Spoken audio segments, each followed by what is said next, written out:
everyone, welcome back to Magnet Brains. My name is CS Payal Popli and इस particular video से हम शुरू करने वाले हैं क्लास 11th का एंटरप्रेन्योरशिप सब्जेक्ट का लास्ट चैप्टर जो कि है चैप्टर नंबर 7 और उसका नाम है रिसोर्स मोबिलाइजेशन। और इससे पहले 6 चैप्टर्स हम ऑलरेडी पढ़ चुके हैं पूरा विद देयर एक्सरसाइजेज। अगर किसी भी स्टूडेंट ने कोई भी वीडियो स्किप की है, कोई भी चैप्टर स्किप किया है, लिंक आपको प्लेलिस्ट का मिल जाएगा डिस्क्रिप्शन बॉक्स में, फट से जाके देख लीजिए। ये एक ऑप्शनल सब्जेक्ट है, लेकिन मैंने देखा है कॉमर्स के साथ साथ पीसीएम पीसीबी स्टूडेंट्स ने भी इसे ऑप्ट किया हुआ है, आर्ट स्टूडेंट्स ने भी इसे ऑप्ट किया हुआ है। तो ऐसे मानिए कंपटीशन तो आपको फुल ऑन मिलेगा, तो अपनी प्रिपरेशन बहुत तगड़ी रखना, मतलब बहुत अच्छे से कॉन्सेप्ट समझ के जाना। हाँ, एक चीज़ और बता दो तुम लोगों को दैट अभी मैंने सिर्फ सिलेबस और दिस एक्सरसाइज की वीडियोस बनाई हैं, लेकिन बहुत ही जल्दी मैं one shot revision videos, mind maps और एमसीक्यूज और कुछ एक्सरसाइजेज अलग से सैम्पल पेपर्स वगैरह वो भी लेके आऊँगी एंटरप्रेन्योरशिप का। सो वेट करना, बट पहले हम 12th क्लास का सिलेबस फिनिश करेंगे, ठीक है? ओके, चलो इस वीडियो में हम पढ़ने वाले हैं केस स्टडी, जिस केस स्टडी से हमें समझ में आएगा कि हम ये चैप्टर पढ़ ही क्यों रहे हैं। मतलब एक अलग से चैप्टर ऐड करने की क्या ज़रूरत थी, कहीं पे बीच में ही किसी चैप्टर में दे देते इस चीज़ के बारे में, बट अलग से पढ़ाया जा रहा है एम्फेसिस डाल के कि ये ध्यान देना वो ध्यान देना, ऐसा क्यों किया जा रहा है? तो इस केस स्टडी से हमें वो समझ में आ जाएगा। ये केस स्टडी है मिस्टर राहुल शर्मा की और केस स्टडी का नाम है इंटरेस्टिंग रियलाइजेशन। तो चलिए समझाती हूँ क्या हुआ इस केस स्टडी में। हुआ कुछ ऐसे कि एक लड़का था, ठीक है, जिसका नाम था राहुल।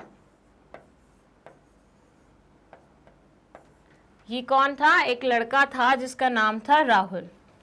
अब राहुल के पापा was a businessman।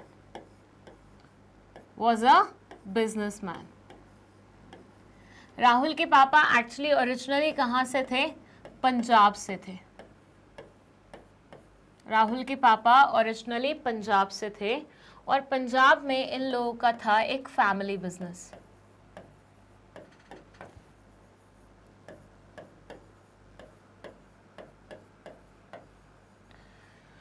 पर राहुल के पापा को पंजाब में फैमिली बिजनेस करने में मज़ा नहीं आ रहा था। इन्होंने बोला क्या चिक चिक बड़े भाई की, कभी छोटे भाई की, कभी पापा की, कभी मम्मी की, कभी भाभीियों की। मेरा तो दिमाग ख़राब होता है, मैं नहीं रह सकता इन लोगों के साथ। सो उसने डिसाइड किया कि वो अपने आप को उन लोगों से अलग कर लेगा। तो उसने अपना बिजनेस सेपरेट करके वो मूव हो गया कहाँ पे? महाराष्ट्र के भंडारा में। भंडारा महाराष्ट्र में एक जगह है, मेरे भी कुछ जानकार रहते हैं यहाँ पे। सो भंडारा में ये मूव हो गया, ठीक है, और यहाँ पे मतलब हो गए, सॉरी पापा थे ना उसके, हो गए, मूव हो गए, और यहाँ पे इन्होंने एक लोकल बिजनेसमैन के साथ मिलके एक फैक्ट्री स्टार्ट की यूटेंसिल्स बनाने की।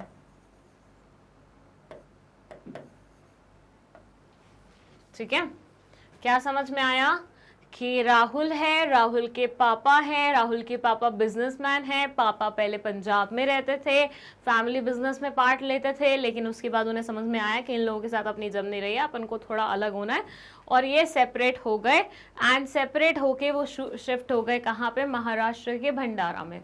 अब महाराष्ट्र के भंडारा में जब ये शिफ्ट हुए तो यहाँ पे उनको एक लोकल बिजनेसमैन मिला जिसके साथ इन्होंने पार्टनरशिप करी और दोनों ने मिलके एक फैक्ट्री स्टार्ट की जहाँ पे ये यूटेंसिल्स बनाते हैं। ठीक है, यहाँ तक की स्टोरी तो पूरी किसके बारे में है? राहुल के पापा के बारे में है। बट रियलाइजेशन किसको हुई? रियलाइजेशन तो राहुल को हुई। तो ऐसे में राहुल की आगे की स्टोरी हम देखें तो हुआ ये कि राहुल हो गया बड़ा और पापा हो गए बुढ़े। राहुल हो गया बड़ा और पापा हो गए बुढ़े। तो राहुल ने बोला चलो अब से बिजनेस मैं संभालूंगा। जब राहुल गया बिजनेस संभालने के लिए तो इसने सारे पेपर्स चेक किए, सारे अकाउंट्स चेक किए और वो देख के इसको लगा कि इनका बिजनेस तो बस ऐसे ही चल रहा था, लाइक बेयरली सस्टेन कर पा रहे थे। वो होता है ना बिजनेस में 3 वो होती हैं कि सस्टेन करो, प्रॉफिट अर्न करो, फिर ग्रोथ करो, राइट? यही होता है ना। फर्स्ट होता है सरवाइव करो, मतलब नया बिजनेस तुमने खोला है तो पहले तो सरवाइव ही करना बड़ी टास्क होती है। सरवाइव करो, उसके बाद तुम क्या करो, प्रॉफिट अर्न करो अच्छा खासा, और उसके बाद तुम ग्रो करो, एक्सपैंड करो, राइट? ये 3 स्टेजेस होती हैं। तो इनका बिजनेस तो अभी सर्वाइवल वाले स्टेज पे ही चल रहा था। और राहुल के भी बहुत सारे भाई बहन थे, तो इसको लगा इस बिजनेस के भरोसे तो मैं इतने भाई बहनों का पेट नहीं पाल सकता हूँ, मतलब सिंपल सी बात है, क्योंकि बढ़ती उम्र के साथ नीड्स बढ़ती हैं, पैसे की रिक्वायरमेंट बढ़ती है। सो राहुल बड़ा हुआ, बिजनेस उसने संभालने की कोशिश करी, पेपर चेक किए तो इसको पता लगा कि इनका बिजनेस तो हार्डली सस्टेन कर पा रहा है, और इस बिजनेस के साथ वो अपने इतने सारे भाई बहनों का पेट नहीं पाल सकता है। ओके, अब इसने ना थोड़ा और अच्छे से स्टडी किया कि एग्जैक्टली ऐसा क्यों हो रहा है, मतलब क्यों इनका बिजनेस इतना घाटे में चल रहा है। इसको एक चीज समझ में आई कि जो रॉ मटेरियल्स है ना, जो रॉ मटेरियल्स हैं जो यूटेंसिल्स बनने में इस्तेमाल हो रहे हैं, वो मेनली आ रहे हैं मुंबई एंड पुणे से। वो मेनली आ रहे हैं कहाँ से? मुंबई एंड पुणे से। ये कहाँ पे है? ये भंडारा में है। फैक्ट्री कहाँ पे है? भंडारा में है। अब यहाँ पे इसने ये रियलाइज किया कि रॉ मटेरियल जितने भी हैं वो आ रहे हैं मुंबई और पुणे से, और आने में लग जाती है बहुत सारी ट्रांसपोर्टेशन कॉस्ट। सेम वे में जो फिनिश गुड्स हैं वो भी मेजरली मुंबई एंड पुणे में ही बेचे जा रहे हैं। रॉ मटेरियल्स भी आ रहे हैं मुंबई पुणे से, फिनिश गुड्स भी बेचे जा रहे हैं मेनली पुणे और मुंबई में, और दोनों के ही चलते हुए ट्रांसपोर्टेशन कॉस्ट तो भैया बहुत ज्यादा ही बढ़ी हुई है। अब ऐसा क्या किया जाए कि ट्रांसपोर्टेशन कॉस्ट नीचे आ जाए? आप ये मानिए कि रॉ मटेरियल्स भी एक जगह से आ रहे हैं, फिनिश गुड्स भी उसी जगह जा रहे हैं, बस भंडारा में वो आ रहे हैं प्रोसेस होने के लिए, मतलब उनके ऊपर वैल्यू एडिशन हो सके। तो मतलब आप रॉ मटेरियल्स कहीं से लेके आ रहे हो, उनके ऊपर काम कर रहे हो और फिनिश गुड्स भेज रहे हो वहीं पे जहाँ से रॉ मटेरियल्स लाए थे। तो ऐसे में राहुल ने सोचा कि यार मेरी मेजरली जो कॉस्ट बैठ रही है, कॉस्ट ऑफ गुड्स मेरे सोल्ड, मतलब मेरा इतना हाई जो जा रहा है वो जा रहा है ट्रांसपोर्टेशन कॉस्ट की वजह से। ठीक है, डील मेरे को करना ही नहीं दोनों एरिया में है, तो क्यों ना मैं अपनी फैक्ट्री को ही उठा के इन दोनों एरिया में से किसी एक एरिया में सेट कर लूं। इसकी मेजरली कॉस्ट कहाँ आ रही थी? ट्रांसपोर्टेशन में आ रही थी। अब अगर मान लीजिए ये अपनी फैक्ट्री को ही पुणे या मुंबई में शिफ्ट कर लेगा, तो ऐसे में इसकी ट्रांसपोर्टेशन कॉस्ट क्या होगी? बच जाएगी, बिल्कुल बच जाएगी। जब रॉ मटेरियल्स वहीं से लाने हैं, फिनिश गुड्स वहीं बेचने हैं, तो क्यों ना फैक्ट्री वहां सेट कर ली जाए, ट्रांसपोर्टेशन कॉस्ट बचेगी। तो इसने यही डिसाइड किया कि मैं पुणे में अपनी फैक्ट्री सेट कर लेता हूँ, और इसने अपनी फैक्ट्री को वहां से उठा के भंडारा से पुणे में शुरुआत कर दी। एंड देन तो उसके बाद ये वापस कभी नहीं मुड़ा और ऊंचाइयां छूने छूने लग गया, सक्सेस की जेनिथ पे पहुंच गया ये इंसान। कैसे? क्योंकि इसने कॉस्ट ऑफ गुड्स सोल्ड को कम कर दिया। कैसे? फैक्ट्री को शिफ्ट करके। कैसे? ये एहसास अपने आप को दिला के कि रॉ मटेरियल्स अगर आपकी फैक्ट्री के पास होंगे, प्लस आपका मार्केट भी अगर फैक्ट्री के पास होगा, तो it will be easy, convenient and less costly for you people to sell your products और arrange for the resources. So यहाँ से हमें एक चीज़ जो सबसे ज़्यादा इम्पॉर्टेंट वे में समझनी है, वो ये समझनी है कि रिसोर्सेज जो रॉ मटेरियल्स होते हैं उनको अरेंज करना, वो भी बेस्ट वे में, लाइक एफिशिएंट तरीके से, कि कम कॉस्ट में हमें ज़्यादा रिसोर्सेज मिल जाए। ये चीज़ इंश्योर करना हर एक एंटरप्रेन्योर का टैलेंट होना चाहिए। If you want to succeed in life, और अगर आप एंटरप्रेन्योर हैं तो आपके अंदर ये टैलेंट होना चाहिए कि आप रिसोर्सेज को कैसे अरेंज कर रहे हो। आपको अपनी क्रिएटिविटी इस्तेमाल करनी है, अपना दिमाग इस्तेमाल करना है, अपनी स्मार्टनेस इस्तेमाल करनी है, और रिसोर्सेज को कम से कम दाम में अपने तक लेके आना है। सो इट सेज क्या, मैं आपको दोबारा से एक बार पूरी केस स्टडी बता दूं। राहुल है, राहुल के पापा हैं, राहुल के पापा बिजनेसमैन है। कहाँ पे? पंजाब में। पंजाब में इनका एक फैमिली बिजनेस है। चाहे तो आप स्क्रीनशॉट भी ले सकते हैं, मैं साइड हूँ इस पे। फैमिली बिजनेस है, बट ये फैमिली बिजनेस के साथ कंटिन्यू नहीं करना चाहते, तो इन्होंने अपने रास्ते अलग कर लिए और ये पहुंच गए कहाँ पे? महाराष्ट्र के भंडारा में। महाराष्ट्र के भंडारा में इन्होंने एक लोकल बिजनेसमैन के साथ हाथ मिलाया और एक फैक्ट्री बनाई, किसकी? यूटेंसिल्स बनाने की। अब ये इसके पापा हो गए हैं बुजुर्ग, और बुजुर्ग होने के बाद उन्होंने बिजनेस की बागडोर किसको दे दी है? हमारे राहुल भाई साहब को दे दी है। राहुल ने जब बिजनेस के पेपर्स को थोड़ा सा स्टडी किया तो ही गॉट टू नो कि बिजनेस तो इनका बैरली सस्टेन कर रहा है, मतलब इनके पास उतने पैसे नहीं हैं। तो ऐसे सिनेरियो में क्या कर सकते हैं? तो इसने जानने की कोशिश की कि ऐसा क्यों हो रहा है। पापा तो बहुत टाइम से बिजनेस कर रहे हैं, तो ऐसा एग्जैक्टली क्यों हो रहा है कि हमें इतना प्रॉफिट नहीं हो पा रहा, और इतने कम प्रॉफिट में मैं अपने भाई बहनों का तो मैनेज नहीं कर पाऊंगा सारे एक्सपेंडिचर्स। सो ऐसे सिनेरियो में इसको कुछ ना कुछ तो ऑप्शन ढूंढना पड़ेगा।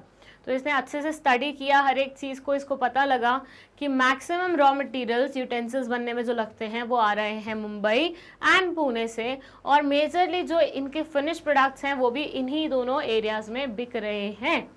तो ऐसे सिनेरियो में ट्रांसपोर्टेशन कॉस्ट बहुत ज़्यादा आ रही है। पहले रॉ मटेरियल्स लाने की कॉस्ट आ रही है ट्रांसपोर्टेशन की, फिर मार्केट तक उसे भेजने की कॉस्ट आ रही है। दोनों ही कॉस्ट ऐड होंगी ना कॉस्ट ऑफ गुड्स सोल्ड में। तो ऐसे में ट्रांसपोर्टेशन कॉस्ट बहुत हाई लेवल की जा रही है। सो इन्होंने बोला कि भाई इससे बढ़िया है कि हम पुणे में फैक्ट्री लगा लें। पुणे में फैक्ट्री लगाएंगे तो उससे ये फ़ायदा होगा कि हमारी ट्रांसपोर्टेशन कॉस्ट क्या होगी? बच जाएगी थोड़ी सी। और इन्होंने एग्जैक्टली यही किया, अपनी फैक्ट्री पुणे में लगा ली, इनकी ट्रांसपोर्टेशन कॉस्ट बच गई, और फिर इन्होंने ऊंचाइयां छूना क्या करा? शुरू कर दिया। तो इस स्टोरी से हमें क्या शिक्षा मिलती है बच्चों? हमें ये शिक्षा मिलती है दैट रिसोर्सेज को ऑप्टिमली प्रिक्योर करना बहुत ज़्यादा ज़रूरी होता है किसी भी एंटरप्रेन्योर के लिए। ठीक है, अगर हम रिसोर्सेज को ऑप्टिमली प्रिक्योर नहीं कर सकते तो हम इनएफिशिएंट एंटरप्रेन्योर कहलाए जाएंगे, और हमारे एक्सपेंडिचर्स, हमारे एक्सपेंसेस, हमारी कॉस्ट बहुत ज़्यादा आएगी, हमारा प्रॉफिट बहुत कम होगा, और हम हमेशा ऐसे ही सस्टेन करते रहेंगे। उस सेकंड स्टेज प्रॉफिट अर्न करने वाले पे तो पहुंचेंगे ही नहीं, और थर्ड के तो सपने भी, ख्वाब भी नहीं देखेंगे ग्रोथ वाले के। ठीक है, सो इसलिए आपको थोड़ा सा अच्छे से देखना पड़ेगा कि आपके बिजनेस में रिसोर्सेज आ कहाँ से रहे हैं। चलिए अब पढ़ लेते हैं इन्होंने क्या लिखा हुआ है यहाँ पे। It says Rahul Sharma, founder owner of 5-star hotel, engineer from Banaras Hindu University, has come a long way. Rahul Sharma के बारे में बात हो रही है, जिसका 5-स्टार होटल है, फाउंडर ऑनर है वो वहाँ का, और इसने इंजीनियरिंग की है बनारस हिंदू यूनिवर्सिटी से। ये काफ़ी दूर आ गए हैं, ऐसे बात करी जा रही है। Hailing from a family which had 3 generations of businessmen, Rahul had to virtually start from scratch to struggle his way up in life. ये बोल रहे हैं वैसे तो इनके पापा, दादा, परदादा सारे बिजनेसमैन थे, लेकिन लिटरली अगर देखा जाए तो राहुल को स्क्रैच से ही स्टार्ट करना पड़ा है सब कुछ। ठीक है, दो इनका फैमिली बिजनेस चलता हुआ रहा था, बट स्टिल इन्होंने स्क्रैच से स्टार्ट किया है। कैसे, वो आगे चल के पढ़ते हैं, वैसे तो बता भी चुकी हूँ। His forefathers were well settled at Batala in Punjab. Punjab में ये already well settled थे, मतलब इनके forefathers, where they had foundries, non-ferrous, rolling mills and machine tool units, जहाँ पे उनकी ये सारी वो थी, factories थी, mill units थी। In 1957 के बारे में बात हो रही है। Rahul's father decided to separate from his family and shift to Bhandara. Rahul के फादर ने क्या किया? डिसाइड किया अपनी फैमिली से सेपरेट होने का, और नागपुर के पास भंडारा करके एक जगह है, वहाँ पे एक मेटल यूनिट डाल ली। किसके साथ पार्टनरशिप में? एक लोकल बिजनेसमैन के साथ पार्टनरशिप में, जहाँ पे ये मैन्युफैक्चर करेंगे नॉन फेरस यूटेंसिल्स को। सो बेसिकली क्या बोल रहे हैं कि वैसे तो इनके फोर फादर्स, राहुल भाई साहब के फोर फादर्स बिजनेसमैन थे और इनका पुराना बिजनेस चलता हुआ आ रहा था, लेकिन इन्होंने अपनी लाइफ में बिजनेस स्क्रैच से ही शुरू किया, ऐसा मानिए आप। इनके पापा 1957 में अपने फैमिली बिजनेस से सेपरेट हो गए और कहाँ आ गए, पंजाब को छोड़ के महाराष्ट्र में भंडारा आ गए, जो कि नागपुर के पास लोकेटेड है। और वहाँ इन्होंने एक लोकल बिजनेसमैन के साथ एक मैन्युफैक्चरिंग यूनिट स्टार्ट की, जहाँ पे ये यूटेंसिल्स बनाने वाले हैं। In 1968, Rahul took over his father's business. 57 में वो आए थे जब उन्होंने शुरुआत की थी। 68 में ऑलमोस्ट 11 ईयर्स बाद राहुल ने अपने पापा के बिजनेस को टुक ओवर कर लिया, only to find that income from business was barely enough to sustain his large family of 4 brothers and 2 sisters. 4 भाई थे इनके, 2 बहनें थी, मतलब टोटल 6 भाई बहन और साथ में मम्मी पापा। इतनी बड़ी फैमिली के लिए इस पर्टिकुलर बिजनेस से इनको लगा कि पैसा नहीं निकल पाएगा, क्योंकि ये बिजनेस तो barely सस्टेन कर रहा है। Rahul critically reviewed the whole business situation, the company's structure, overheads, raw materials, suppliers, etc.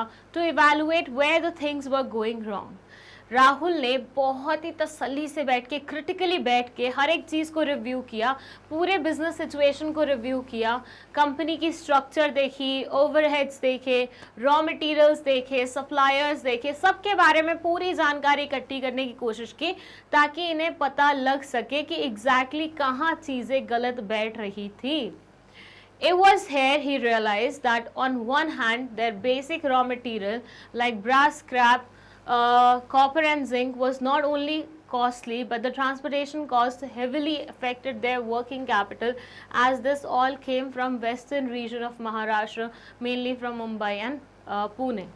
So ये बोल रहे हैं कि इन्होंने एक तरफ तो ये देखा कि जो इनके रॉ मटेरियल्स हैं like brass, scrap, copper, zinc, ये सारे के सारे रॉ मटेरियल काफ़ी कॉस्टली होते हैं, ठीक है।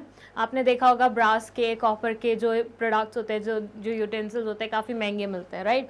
कॉपर का तो एक एक ग्लास 500-600 का आता है। सो ऐसे में ही सेड कि भैया क्या हो रहा है कि रॉ मटेरियल्स तो एक महंगे आ रहे हैं, ऊपर से ट्रांसपोर्टेशन कॉस्ट बहुत ज़्यादा लग रहा है, क्योंकि जितना भी सामान आ रहा है ना, वो वेस्टर्न रीजन से आ रहा है, मेनली मुंबई और पुणे से। And on the other hand, the major chunk of their finished product, that is brass utensils, were also sold in these regions. ये बोल रहे हैं साथ ही साथ जो इनके finished products थे, especially brass utensils, ये इन्हीं regions में बेचा भी जा रहा है। This fact came as a turning point. ये line important है, क्योंकि यहाँ से ही इनको आइडिया मिला कि इनको आगे क्या करना है।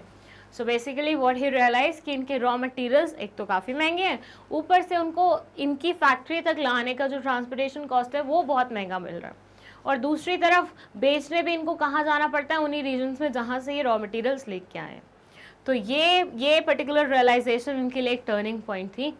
Easy availability of raw materials and closeness to the market acted as the key agents to make him shift to Pune. और यही चीज़, रॉ मटेरियल्स आपको पास मिलने चाहिए फैक्ट्री के, और मार्केट आपकी फैक्ट्री के पास होनी चाहिए। ये 2 चीज़ों ने इन्हें रियलाइज़ कराया कि इन्हें पुणे शिफ्ट हो जाना चाहिए। कौन सी 2 चीज़ें?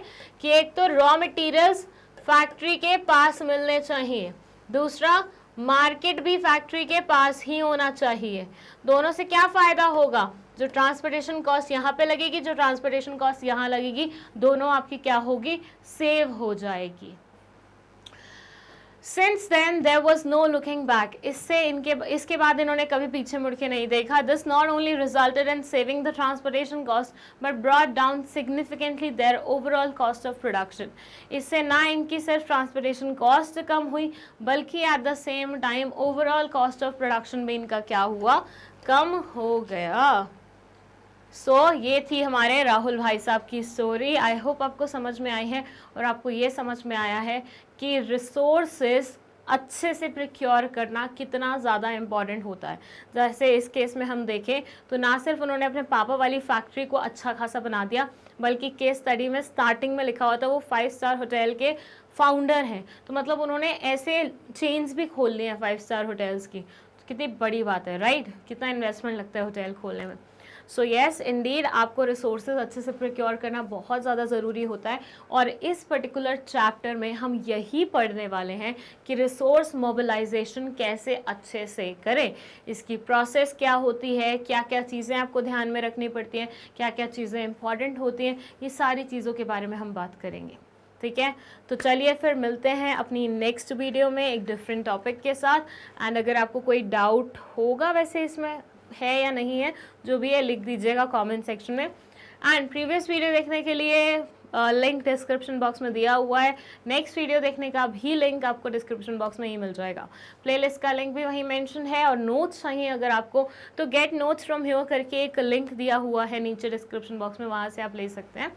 अब यहाँ देख लीजिए, यहाँ पे आप मैग्नेट ब्रेन्स को ना सिर्फ यूट्यूब पे फाइंड कर सकते हैं आप, बल्कि वेबसाइट पे भी मिल सकते हैं। क्या करना होगा आपको, गूगल पे जाके magnetbrains.com टाइप करना होगा और आपको वेबसाइट दिख जाएगी, आप उसे एक्सप्लोर कर सकते हैं। एंड प्ले स्टोर पे जाके मैग्नेट ब्रेन्स की एप्लीकेशन भी सर्च करके डाउनलोड कर सकते हैं। तीनों जगह आपको हमारी वीडियोस मिल जाएंगी। मैं आपको बता दूं दैट मैग्नेट ब्रेन्स सारी की सारी एजुकेशन फ्री ऑफ कॉस्ट देता है K to 12 सेगमेंट में, तो आई होप आप इस चीज़ का भरपूर फ़ायदा उठा रहे हैं। अब तो हम आपको बुक्स एंड ई बुक्स भी देने लग गए हैं। सो अगर किसी स्टूडेंट को बुक्स खरीदने में इंटरेस्ट हो या ई बुक्स लेने में इंटरेस्ट हो, तो वो क्या कर सकता है, डिस्क्रिप्शन से लिंक पे जाके वहाँ से अपने परचेजेस कर सकता है। हम आप लोगों को CBSE इंग्लिश हिंदी मीडियम दे रहे हैं, NCSE, olympiad, CUET, IIT, JEE, NEET, UP Bihar board, spoken English, bank and insurance, RRB, SSC, UPSC, जैब कैप, ये सारे के सारे कोर्सेज हम आपके लिए लेके आ रहे हैं। कुछ तो ऑलरेडी ला चुके हैं, कुछ लाने वाले वर्क इन प्रोग्रेस वाली सिचुएशन में है। सो जो भी आपको मिल रहा है यहाँ से उसका भरपूर फ़ायदा उठाइए, बढ़िया बढ़िया कुछ काम करिए लाइफ में, और खुद भी प्राउड फील करिए, हमें भी करवाइए, राइट। चलिए, thank you so much for watching this video.